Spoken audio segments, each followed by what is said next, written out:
Hello, everybody. Welcome into GSMC's Down by Contact Sports Podcast. I am your host, Jeremy Lapidus. Today is Wednesday, May 14th. Hope everybody's had a great day so far. We have a lot to get into today. Some major news surrounding Major League Baseball, our first elimination of the second round in the NBA playoffs, some massive extensions in the NFL, and schedule releases just now happening. So much going on in the world of sports. I have Nolan here to help me out with it. But before we get into that, remember, if you would like to be an even bigger part of the show than you already are, all you need to do is go to gsmcpodcast.net. Or if you're on YouTube, you can use that super chat feature. If you do either of those two things, a message should pop up on the bottom of the screen for you, me, and everybody else around the world to see. If you do have a burning question about sports, anything at all that you would like to ask, go and throw that in the comments. Throw it in the chat. I will get to it as soon as I possibly can. I appreciate everybody so much for sticking around, talking some sports with me here on a beautiful Wednesday, May 14th. But like I was saying, I do have Nolan here, host of the GSMC Dead Ball Sports Podcast here with me. How are you doing today, Nolan? Doing great, Jeremy. Thanks for having me on today.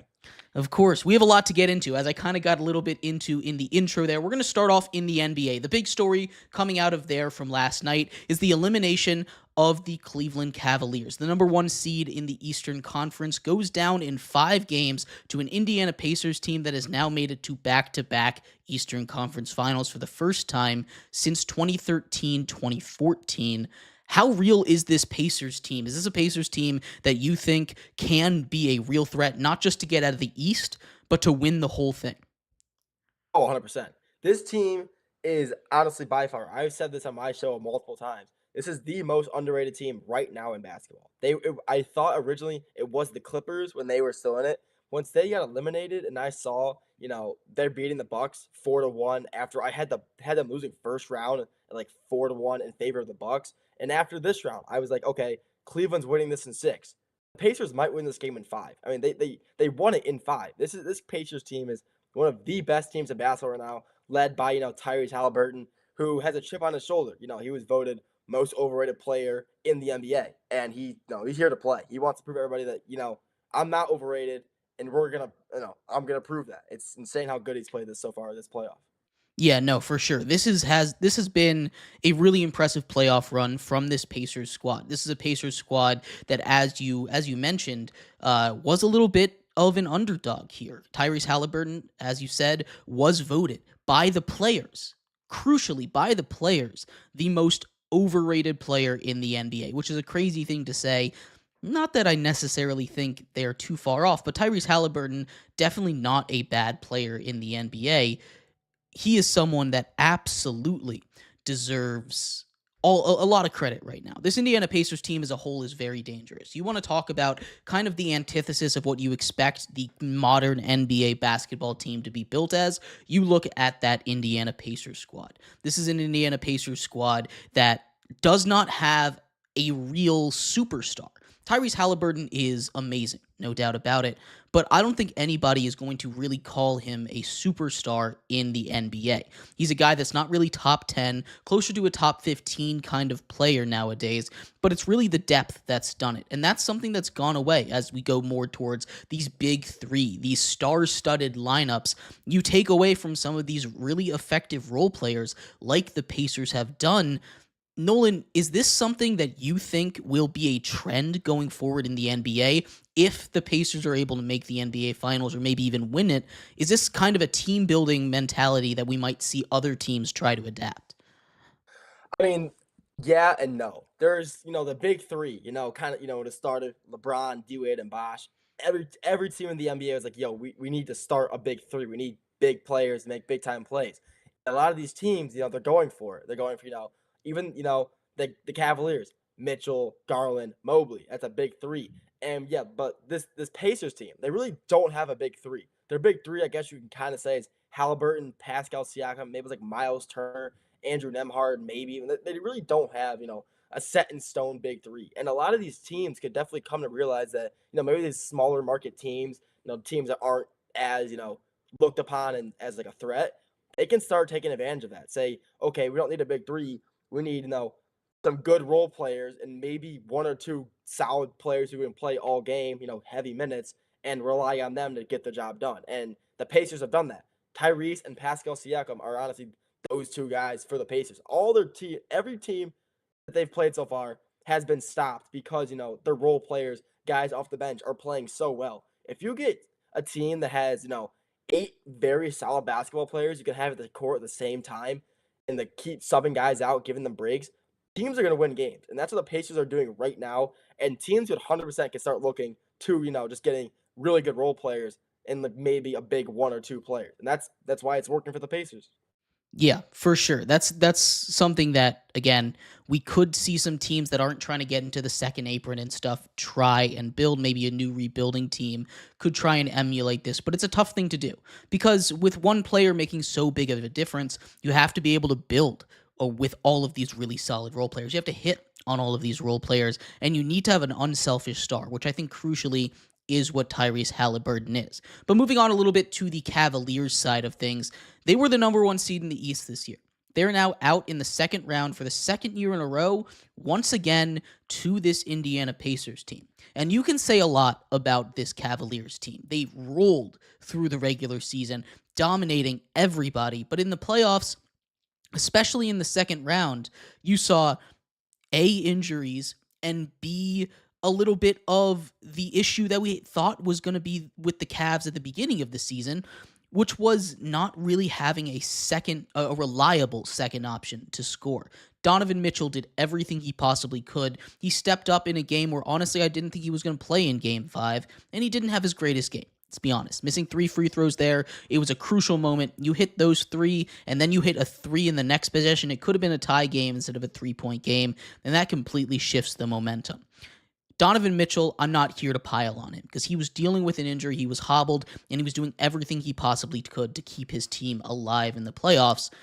But for the rest of the Cavs, how do they improve from this season? How do you improve from a 60-plus win year, a year that really kind of came out of nowhere? What's the next move for the Cavaliers? I mean, honestly, there really is no way to kind of improve. I mean, yeah, there's always ways to get better, but this is a team that had 4 wins. You can't improve from improving from a 64 win team and a first overall seed in the East. It's pretty hard to do, and the only way you can improve is winning more. And they proved to do that a lot this year. They weren't losing games a lot. They were on track to have the same record as that 2017-2016 Warriors team, 73-9. They were on track to have it. I mean, that just shows how good of a team this is. This team, they do have, not entirely the most playoff experience. As a team, not really. This team is, kind of brand new, I guess you could say. Not really brand new, but not, as experienced as a team, but some of these other teams are. And, Donovan Mitchell, he's been in the playoffs every year of his career, averaging 30 points a game. I mean, getting a guy like that who's been in the league since 2017, hasn't missed the playoffs once, and averages 30 points a game in the playoffs is insane. So, they have to find ways to try to build around that. Just build around Donovan Mitchell. That's the only way I can see them improving. He's still a great player. Mobley and Darius Garland are guys that also, I believe, have to stay. Those are 3 All-Stars. Mobley just won DPOY. Garland is one of the best three-point shooters in the NBA. There really isn't much to improve on besides building around maybe Garland or building around Mitchell and then the other 2 guys I mentioned. That's really the only way I could see them improving, drastically at least. Yeah, you saw the big move that they made last season, that being bringing in new head coach Kenny Atkinson, and that immediately, brought them to a 64-win team, winning the Eastern Conference. But it's largely the same team, and they're going to have some questions to answer. They've got some key free agents, Ty Jerome, who really stepped up huge, and if he played a couple more games, probably would have won 6th Man of the Year this season. He wasn't eligible because of the 65-win rule. It's a whole nother conversation to get into over there. But this is a team that's going to have to make tough decisions. As that roster starts to get more expensive with the performances that the guys put on this year, I'm not sure how sustainable this Cavaliers team is. This is, again, a Cavs team that hasn't seen a lot of success outside of LeBron really ever. And what this Cavs team sort of reminds me of is the Utah Jazz when Donovan Mitchell was on it, right? You see them get to the second round all the time. Donovan Mitchell tries to play Superman, and it's not enough against these teams that are the juggernauts in your conference. Now, the East is a little different, and you can say now 2 years in a row, if they're healthy, there's a chance they beat the Pacers, but they weren't healthy and we won't know. The real opportunity for them now is, I guess you have to run it back. There's not too much, and there's not too much to do, and I think the real thing is you can't blow it up. You have a really solid starting lineup, a solid starting four right there with the big three you mentioned of Mitchell, Garland, Mobley, but you also have Jarrett Allen down low, making that one of the best front courts in the NBA right away. I'm really curious if the Cavs overreact to this, because this is something that you have seen Cavs teams of the past panic and say, why couldn't we get it done? We need to make a big move right now, and it blow up in their face. I think they just need to stay the course, and I think they just need to look forward to what's coming next for them, because there are good things upcoming in Cleveland for the first time in a very long time. But outside of that, I mean, you're completely right. I mean, there's nothing you said that was wrong. I mean, the Cleveland Cavaliers, the last time they made to the NBA Finals was 2018 when they got 4-0 swept by the Warriors, and after that they made some pretty big changes. I mean, LeBron leaving was that was kind of the biggest thing kind of happened. He leaves a year or two after they lose that Finals, and he ends up in LA. The Cleveland Cavaliers, and also them firing. Honestly, they brought their new head coach in. I feel like they could have had, even more success if they kept their original head coach in JB Bickerstaff.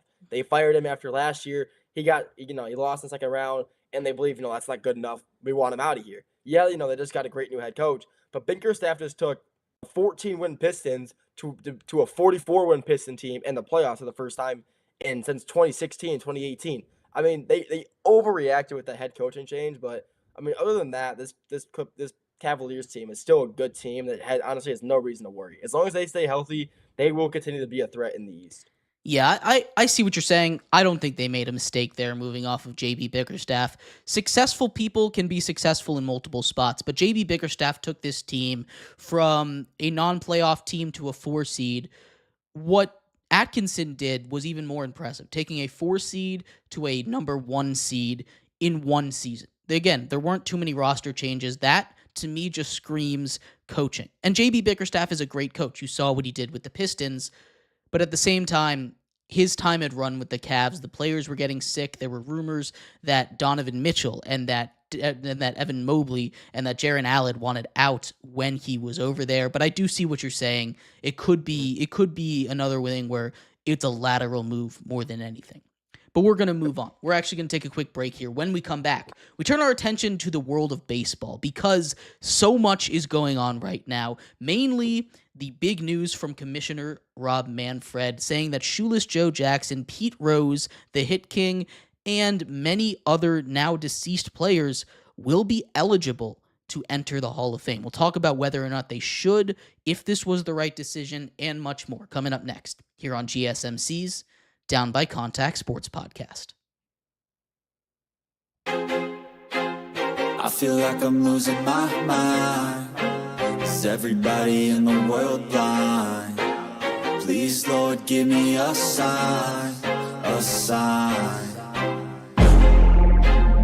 I feel like I'm losing my mind. Is everybody in the world blind? Please, Lord, give me a sign, a sign.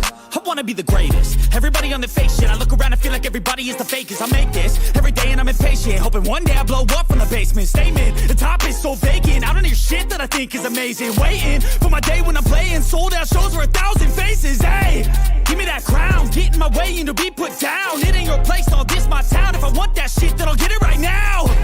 I'm losing it, the noose it fits. I'm losing shit, a stupid myth. You choose to live or choose to dip. You choose to fight or lose your grip and lose a gift. I feel like I'm losing my mind. Is everybody in the world blind? Please, Lord, give me a sign, a sign.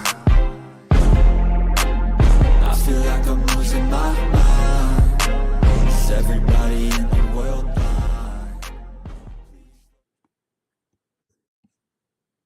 Welcome back to GSMC's Down by Contact Sports Podcast. I'm your host, Jeremy Lapidus. Today is Wednesday, May 14th. If you are just tuning in, me and Nolan just finished going over everything you need to know about the Cavaliers after getting eliminated in 5 games, and the Pacers, what they might do in the future if they have a real chance of winning this year's NBA championship. In this segment, we turn our attention to the world of baseball. It's been about 45, 50-ish games in right now.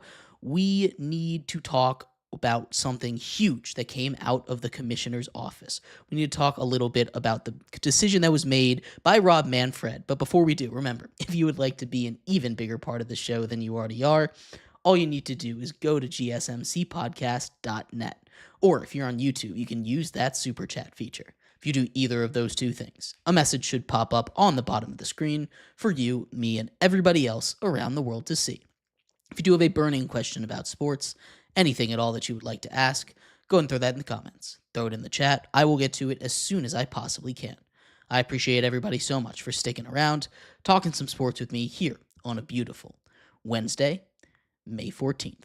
But like I was saying, we are going to get into the world of baseball here just a little bit. There is massive news coming out of the commissioner's office as a new ruling by Rob Manfred has said that legends of the game like Shoeless Joe Jackson and Pete Rose, who had been banned for life for various different things that they had done off the field, are now eligible to be in the Hall of Fame. And I'm going to start off with a very simple question for you. Nolan, is this the right decision? Should they have allowed guys like Pete Rose and Shoeless Joe Jackson into the pool of potential Hall of Famers, or should they have kept this ban going forever? 100%. I think they 100% should have had the chance, at least the chance, to get, an opportunity to be into the Hall of Fame.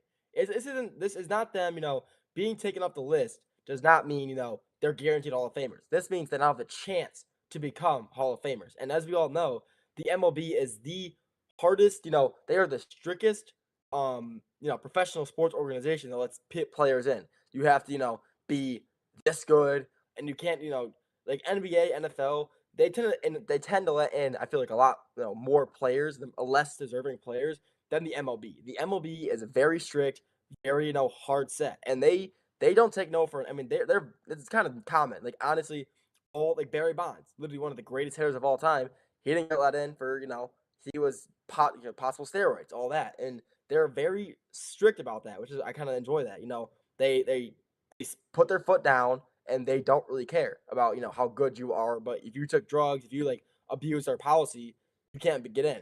But these guys they're letting in, they're dead. I mean, they can't affect the game's, reputation the game has, affect, people's lives anymore because, they passed away. And I think this is the right thing to do. Give them a chance, considering how good some of these players were. It was the right thing to do. I think it's the right thing to do that it finally the fact that it even happened is honestly very good. Yeah, and it definitely is a conversation to have because you bring up the guys of the steroid era, your Mark McGuire's, your Sammy Sosa's, your Barry Bonds who never even was caught with steroids, your Alex Rodriguez, these guys that have that stain on their baseball reputations and aren't getting into the Hall of Fame. And that's something that, like you said, I appreciate about the MLB Hall of Fame. It's something that when you take a look at it, it's so strict because you have to have all of the voters agree, and there isn't a set minimum number. There are years where they don't let a single person into the Hall of Fame.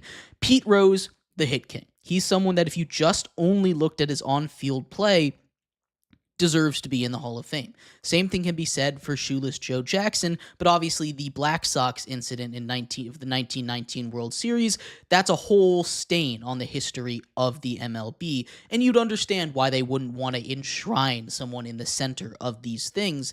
But now that they're dead, it's not like these acts are gone. And it's not like the baseball media or the world surrounding baseball has forgotten about what they did. Pete Rose banned for gambling on games. Shoeless Joe Jackson again for that Black Sox thing.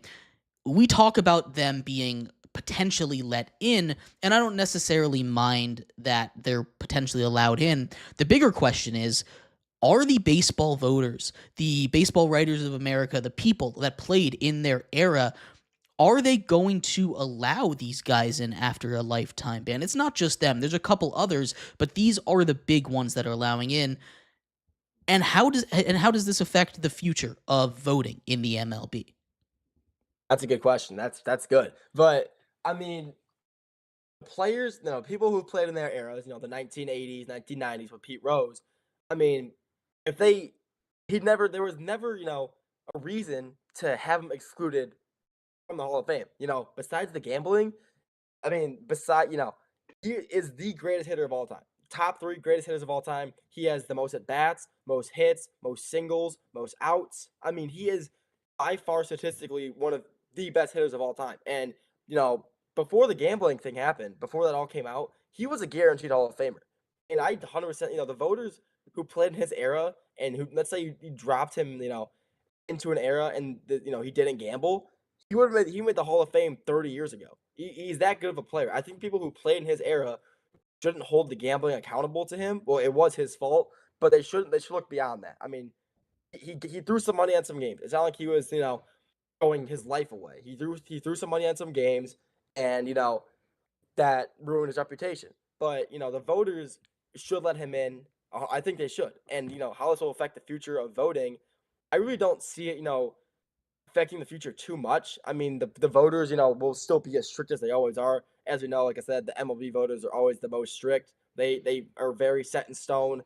He's not getting in. He did this. But like I said, he is a great player, and the voters should let him in, just because how good of a player he was. He's off the ban list, so why not let him in? But like you said, there are some other things that happened in his lifetime where, they wouldn't want to let him in.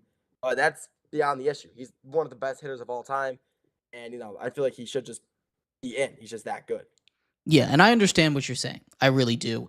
But this is honestly exactly why I wanted to have this conversation with you, Nolan, because this is going to be a very contentious thing, especially with the rise and prevalence of gambling nowadays. There has to be some kind of, hey, don't do this. And the big, hey, don't do this of the past was Pete Rose, right? Pete Rose, a legend of the game, a guy who was one of, if not the best pure contact hitters, one of the best pure just getting hits guy in the history of the game, was banned permanently from the sport, was banned from being, was banned from ever really participating in the sport of baseball ever again. And now he's allowed to. And that cautionary tale, I think, is something that was really important for these sports leagues as the rise of online sports gambling has happened. It was a precedent that was set for Jonte Porter in the NBA when he was caught. It was a precedent that was set for a bunch of the NFL players that were caught when they were gambling on games, guys like Calvin Ridley. It was a precedent that was set. And now that he's potentially being allowed back into the Hall of Fame, I think it kind of muddles the water a little bit. And it's something that this is going to move the conversation a little bit away from the baseball aspect of things and more to the industry of sports gambling as a whole. But the combination, the interwoven aspect of sports gambling and sports journalism is something that honestly is really concerning to me. It's something that could lead to just fraud. If you talk about, just going to call out not a specific organization or anything, but you see ESPN with a sports book now. You see FanDuel with a TV network now. You see all of these betting outlets getting more into the media side of things, more into what's going on off the field as well. And it's something that's very concerning to me. And I don't think Pete Rose ever gets in. He's eligible in 2027, but I think baseball voters, they're going to keep this as a cautionary tale despite how good he was on the field. Because that, like you said, is undeniable at all. And the same thing can be said for Shoeless Joe Jackson. But I really do think that there isn't a world where he gets in, especially with how the guys have been treated who did or were suspected of doing the steroids in the steroid era of the 1990s and the early 2000s. Yeah, I mean, that makes sense. Like you said, the MLB is they should, if they don't let him in, I wouldn't be surprised. He's had, some of the biggest scandals of all. He was a manager betting on games. I get, a player betting on games, but being a manager and maybe possibly throwing games just so you can win some money.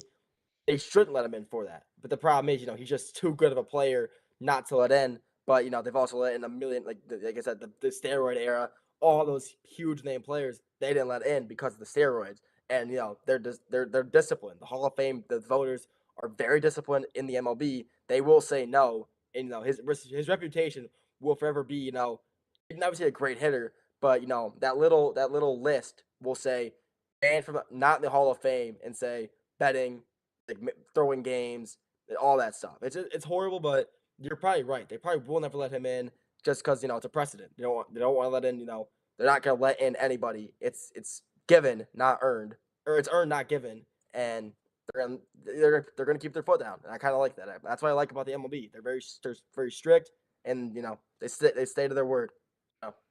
Yeah, and this is something that they're not eligible until 2027 anyway. So this is something that honestly we're going to forget about until the ballot comes out in 2027, where that's going to be the real truth, because honestly, if they don't get in first ballot, I don't think they get in at all.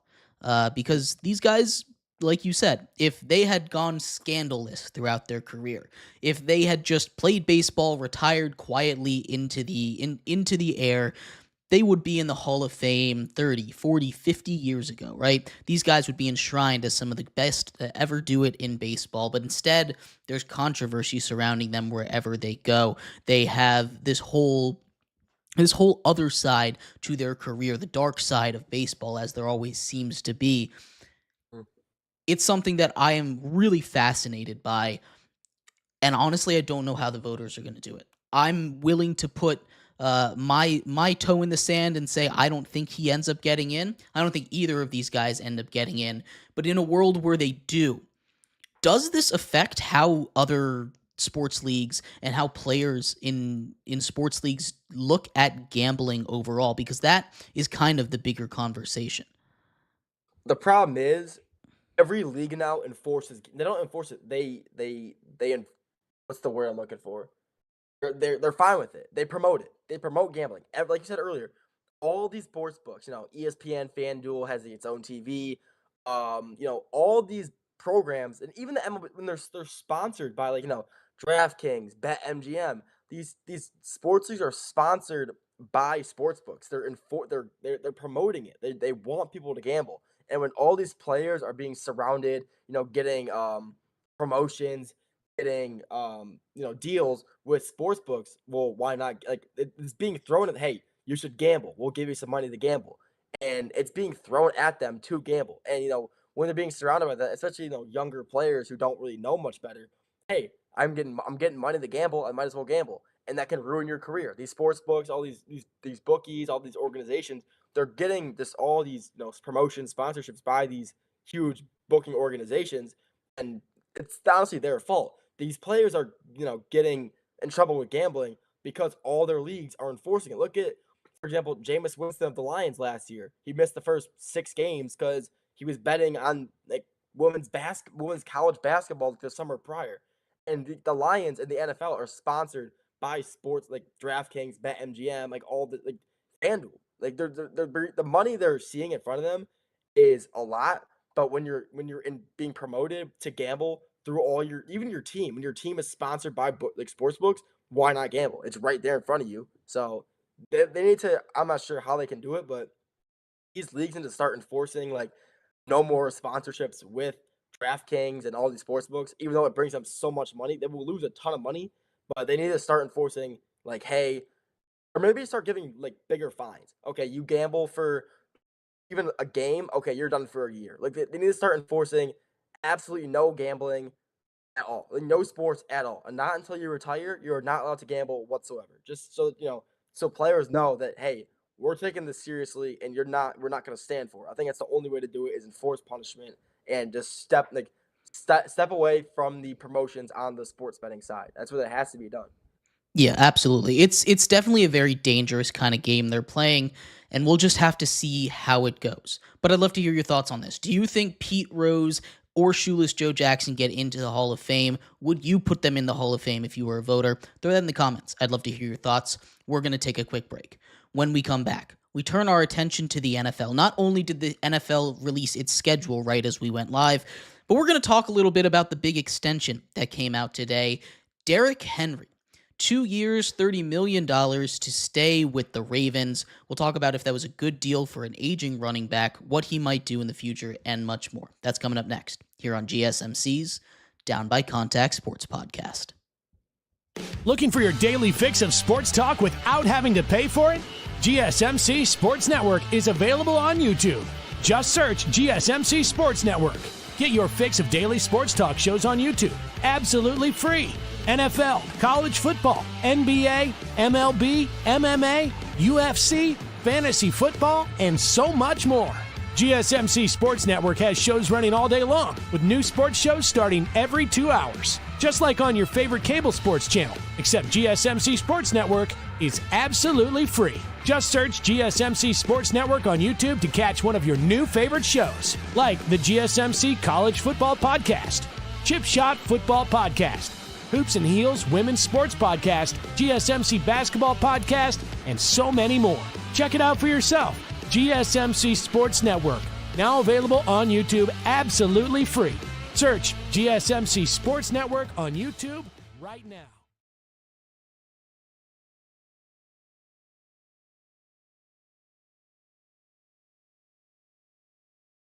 For the best and latest podcasts available anywhere, go to the podcast app on your cell phone and type in GSMC to access free content-rich podcasts on health and wellness, book reviews, sports, entertainment, relationships, social media, movies, technology, finance, and even weird news. Subscribe and download the GSMC Podcast Network's family of shows, available everywhere podcasts are found.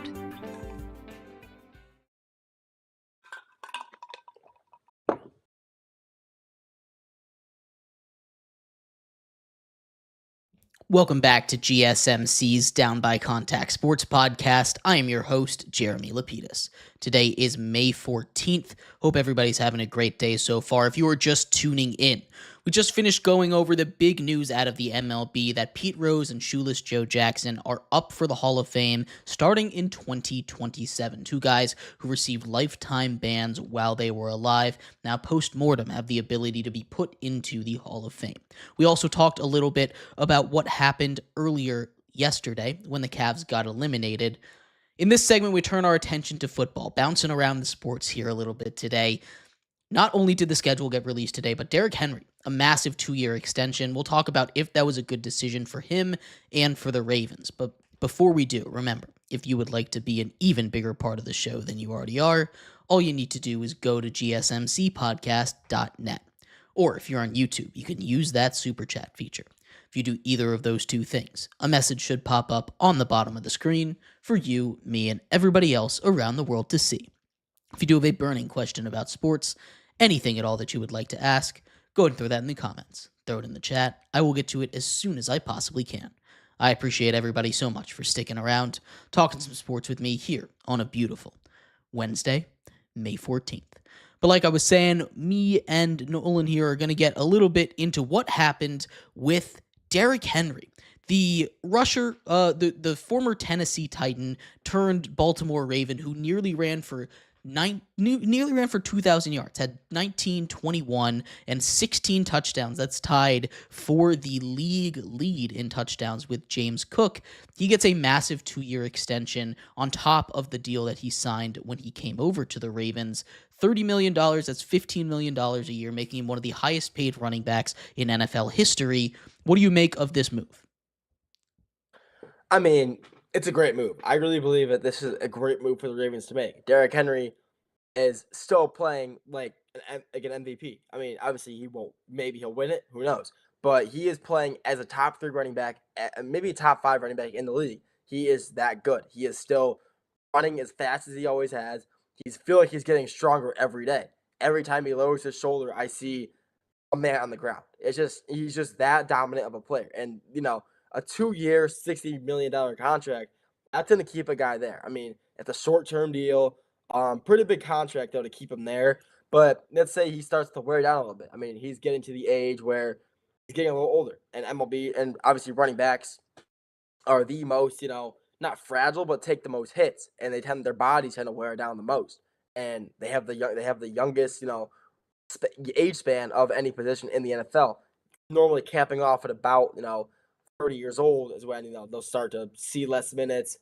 And so, I mean, this is a great move. I really believe this is a great move for the Ravens and Derrick Henry. He's still playing great. Obviously, you said 1,900 rush yards, 16 touchdowns. I mean, he's still playing phenomenal, and this is a great move overall for both sides. It really is.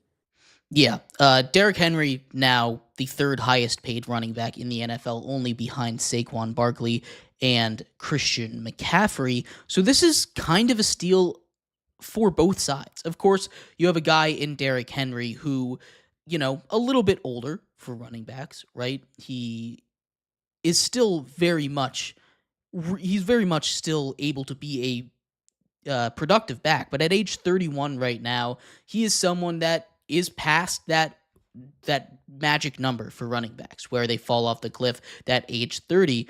You give him that new 2-year extension, you're kind of playing with fire a little bit. And Derrick Henry is a different animal, right? He's someone that, no doubt about it, can be a guy that breaks all of the trends. Adrian Peterson can break all the trends. These are guys that are special athletes. And I don't necessarily hate this extension. He was a massive part of that offense. That rushing attack with him and Lamar Jackson next to it is deadly. There's not another word to describe it, or that might even be an understatement if I'm being honest. Those two guys back to back, you get a thunder lightning duo on the field at all times instead of switching between them like a lot of other teams are doing. Derrick Henry is a monster. He's someone that, over his career, 11,000 yards, averages nearly 5 yards a carry, and he's only getting better. He had his best statistical season, at least on a yards per carry kind of thing last year, with 5.9, nearly 6 yards a carry.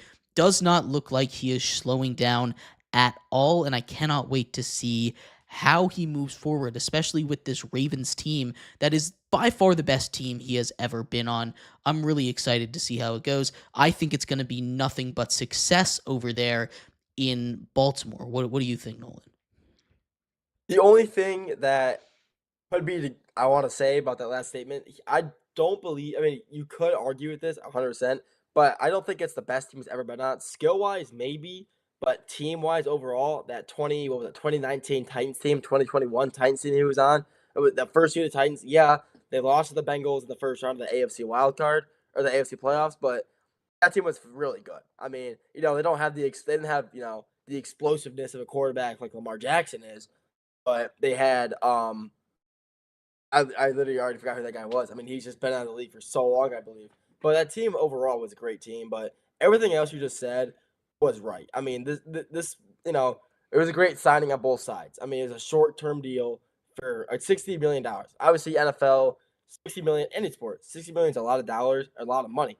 But it's Derrick Henry. You're not going to underpay the guy. He's the top 5 running back still in the NFL at age 31. Where, like you said, I kind of said the cutoff is like 30, and he's already surpassed that, and he's still playing like a 21, 23-year-old running back. He's just still so good, so strong, and so fast. And this is a great signing. I think overall, there's really nothing much more to say than this is a great signing for both sides. It was, not a long contract, so they can cut him if needed, which they won't. But, if something happens, they can rest him and not have to worry about, too much money being gone. $60 million is a lot, but like I said, it's Derrick Henry. You're not going to underpay him. And this is just a great signing overall. Nothing much more to say. It was just a really good signing. Yeah, for sure. You brought up the point. Top running back in the NFL, top 3 running back in the NFL. You've got probably Saquon at number 1. Is he the second best? Do you have a guy like Christian McCaffrey despite his injuries ahead of him? How high up on that leaderboard are you putting a guy like Derrick Henry even at age 31? I'm putting him, honestly, I could have Saquon at 1, Jahmyr Gibbs at 2. I have Jahmyr Gibbs over Saquon Barkley, not over Christian McCaffrey. I think McCaffrey is too injured all the time to be playing, elite football again. Granted, when he's healthy, he's still playing phenomenal football, but the problem is he's never healthy. He was out for, I believe, like 6 weeks last season, 7 weeks last season, more than that, but he just wasn't healthy. And Jahmyr Gibbs, he's just a domination. That backfield in Detroit's phenomenal. but Jahmyr Gibbs is just so young and so explosive. I have him at 2. I have Derrick Henry at 3. I still think he is one of the best running backs in the league. Obviously, football's been off for a little while, so there's always going to be guys coming up, stepping up the ladder, climbing down, dropping down. So that can 100% change by season's coming. And all these new running backs just came in as well. Obviously, got first running back overall, Ashton Genty with the Raiders. He can make a huge impact. I think his player comparisons. I saw people comparing him to Derrick Henry, which I think is kind of a crazy comparison. There's no one like Derrick Henry. Genty is, he's fast and strong. He's nowhere near Derrick Henry's comparison. Unfortunately, I love Genty, but he's not that good. You got Amari and Hampton. There's just so many good running backs. Cam Scadaboo, underrated. But there's just so many running backs, but I still have Derrick Henry so high. He's still just that good of a running back. Saquon is 1 for me, Jahmyr Gibbs is 2, and Derrick Henry is 3. I still believe he's a top 3 running back in the NFL, even at his 31 years of age. He's still that good. Yeah, absolutely. But 2 years, $30 million, $15 million a year for Derrick Henry. Massive deal for the Ravens. Good thing they got it done. We saw Saquon extended earlier on in the offseason as well, making him $18 million a year. But we're going to take a quick break. Thank you, Nolan, for joining us today. I really do appreciate you coming on. Everyone, go check out the Dead Ball Sports podcast. Make sure you go check out Nolan over there for more. He's live every single day. We'll be right back here on GSMC's Down by Contact Sports Podcast.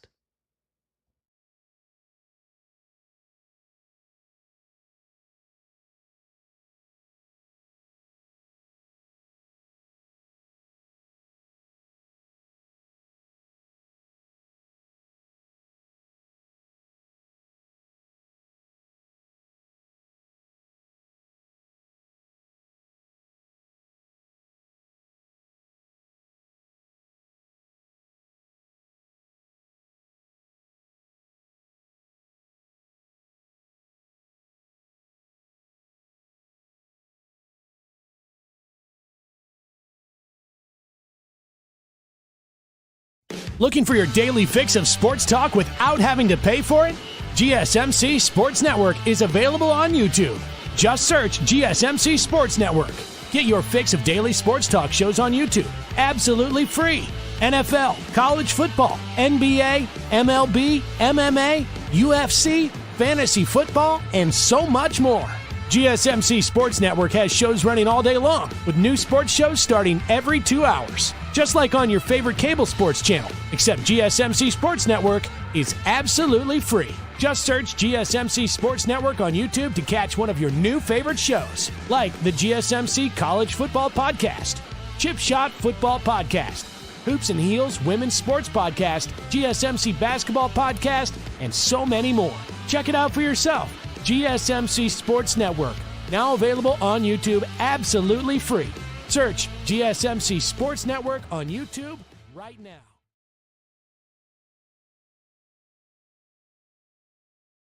Welcome back to GSMC's Down by Contact Sports Podcast. I am your host, Jeremy Lapidus. Today is Wednesday, May 14th. If you were just tuning in, you just missed a great conversation with Nolan, the host of the Dead Ball Sports Podcast here on the GSMC Podcast Network. Go recommend you check him out and everything we had to talk about here. In this segment, we're going to turn our attention back to the NBA. There is a lot of action going on right now, including a Celtics game where they are on the brink of elimination, tied at halftime through about halfway in the third quarter. Boston has climbed to a 7-point lead. We'll see if they can hold on to it. We'll also preview that Warriors-Timberwolves game in just a second. But before we do, remember, if you would like to be an even bigger part of the show than you already are, all you need to do is go to gsmcpodcast.net. Or if you're on YouTube, you can use that super chat feature. If you do either of those two things, a message should pop up on the bottom of the screen for you, me, and everybody else around the world to see. If you do have a burning question about sports, anything at all that you would like to ask, go ahead and throw that in the comments. Throw it in the chat. I will get to it as soon as I possibly can. I appreciate everybody so much for sticking around, talking some sports with me here on a beautiful Wednesday, May 14th. But like I was saying, we are going to get into everything you need to know about the NBA action currently ongoing between the Celtics and the Knicks. This one, of course, was going to be a game to watch because the Celtics, of course, are without their superstar in Jason Tatum. Jason Tatum goes down with that right Achilles injury. This one is massive. Again, down 3-1 at home, trying to stay alive. The real star of the game so far for them has been Derek White. Derek White, through 2.5 quarters in this game, has 28 of the 77 points that have been scored by the Boston Celtics right now. You have you also have huge contributions from Jaylen Brown, adding 21, but the rest of the Celtics have been quiet. Jaylen Brown and Derek White combined for 50 points right now. The rest of the team just 28 points total. They're going to need a little bit more out of Kristaps Porzingis, and that's kind of been the story of the series so far. You're going to need more out of Porzingis. That's why they're losing. It's not the only reason, but it's definitely part of it. Porzingis is supposed to be the third member of that big three. And while the Knicks don't have a massive big three, you still have Jalen Brunson, who loves to come on in the fourth quarter, currently just has 13 points. Josh Hart with 21, the leading scorer for them. OG Anunoby, Karl Anthony Towns, who's struggling a little bit today from the field, and Mikal Bridges. This is a really solid and deep Knicks team, a team that, as we've talked about in the past, was built to take down a Celtics squad. It didn't work in the regular season, but so far in the postseason, they've been successful. But this is a Boston team that we talked a little bit about yesterday with Jake. If there's any team that can come back from down 3-1 without their superstar, it is the Celtics, and it for sure helps with the way that Derek White has been playing tonight. They needed somebody to step up, and it is him. 30 points already, and we're only halfway through the third quarter. This is exactly what they needed out of him. This is exactly what they needed out of their rest of their stars, and there's a chance this series is not over. This series really is not over, but a series that is over is the Wolves and the Warriors. The Timberwolves, up 3-1 now, have won 3 straight games. This is just the second time in Steve Kerr's coaching career that the Golden State Warriors have lost 3 straight games in the playoffs, and a lot of that comes back to not having Steph Curry. Jimmy Butler is doing everything he possibly can. He's dropped 30 back-to-back games, but they just don't have the supporting cast in this one. Going back to Minnesota is not where you want to go. Steph Curry already out for this game. There was a chance, a very slight chance, that he comes back for this elimination game, but without him, this just isn't going to hold up. The Golden State Warriors have struggled to score. Jimmy Butler is not enough on his own. Buddy Hield, he stepped up huge in Game 7 and in Game 1. Game 7 against the Rockets, Game 1 against the Wolves. He needs to do that again if they're going to stand a chance, but Buddy Hield has cycles. He's a very streaky shooter. He's either making all his shots for a couple games straight or he's missing all his shots for a couple games straight. They need pods to step up. They need their bench guys to step up and start hitting their shots. Anthony Edwards and that Timberwolves team, if they break 100 points in this one, it's done. There's nothing that the Warriors can do with the way that they've been shooting the ball, with the way that they've been playing on offense. The way that they've been playing defensively hasn't really even stepped up. There's no one that I think can effectively guard Anthony Edwards, and they don't have that offensive weapon that can really go basket for basket, pound for pound with Anthony Edwards right now. If Steph Curry was there, it's a much different story, as we saw play out in Game 1 with that first quarter performance, despite the Wolves shooting horrendously in that one. The Wolves have come back to their form, and it just doesn't seem like a game that the Warriors really have a shot at. Now, I could sit here tomorrow and I could be way off on this. I could be saying the Warriors extended to Game 6 and Steph Curry now has a chance to return, which would be massive if they were able to get it to Game 6. But I just don't see it happening. I just don't see a way that the Wolves lose this game at home without Steph Curry in the lineup. But if you have a dissenting thought there, I'd love to hear your reason. I know I've talked to many of people so far that think that the Warriors have a real chance. And it's not like they're hopeless. This is a team that beat the Rockets in a very similar way to the way that they need to play now. That's lockdown defense, hold a team under 95 points. If they're able to hold them under 100 points, really, hold them under 90 points is probably a guaranteed win. Holding them under 100, I'd give them the win anyway, but it's a little bit tighter in that case. They need that number one defense since Jimmy Butler came in to show up and show out. They need to close out, play aggressive, and they can't just give up at the end of games like they have been doing. I know they're an old team with veterans, and when you're down by a large margin in the playoffs, you don't want to get your guys hurt. But what Steve Kerr has done now multiple times against the Rockets earlier this postseason, and now in the last game, in Game 4 against the Timberwolves, what he has done, taking his starters off the floor with a whole quarter left to go, basically saying there's no way we come back. Giving up is not the way that I want a team to be coached, a championship level team to be coached, regardless of how old your players are. You need to understand that this is a team that is that needs to give everything it has to win this game. And I doubt that he would do that in an elimination game, but still, you need your guys out there. And when Steph Curry isn't available, you need guys like Pods. You need guys like Kevin Looney to step up. You need guys like Draymond Green to hit his jump shots. You need guys like Buddy Hield to hit their shots. You need Gary Payton to have a huge game. These are guys that you're counting on, along with playoff Jimmy Butler, to do what he has done for the Heat in Miami so many times. Go on a magical run. There's no reason they can't do it. But there also is many reasons why they won't. They have on paper the ability to, but this team just isn't deep enough. They don't have the bench pieces to step up when Steph Curry is gone. And because of that, the Wolves win this series in 5 games. But I'd love to hear your thoughts. What do you think about this series? Do you think the Warriors stand any chance at all? What about the Knicks? Do you think they'll get their 4th comeback win of the series in this one? I'd love to hear what your thoughts are. And thank you, everybody, so much for tuning in to today's episode of GSMC's Down by Contact Sports Podcast. I have been your host, Jeremy Lapidus. We also had Nolan on earlier. Appreciate him coming on. We will be back tomorrow. The NFL released their schedule right as we went live. We're going to talk about the biggest matchups, the primetime matchups, the teams that got screwed, and how each team looks to shape up as we head towards the 2025 season. We'll talk about that then. You guys have a good night. Bye-bye.